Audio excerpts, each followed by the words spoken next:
How do you calculate attendance as percentage, like this? Oh my God!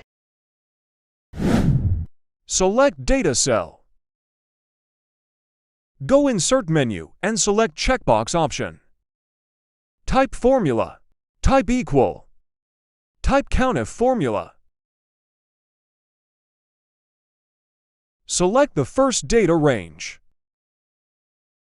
Press comma. True.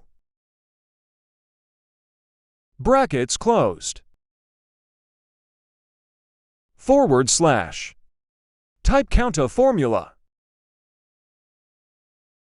Select the first data range. Brackets closed. And hit Enter. Copy the formula down.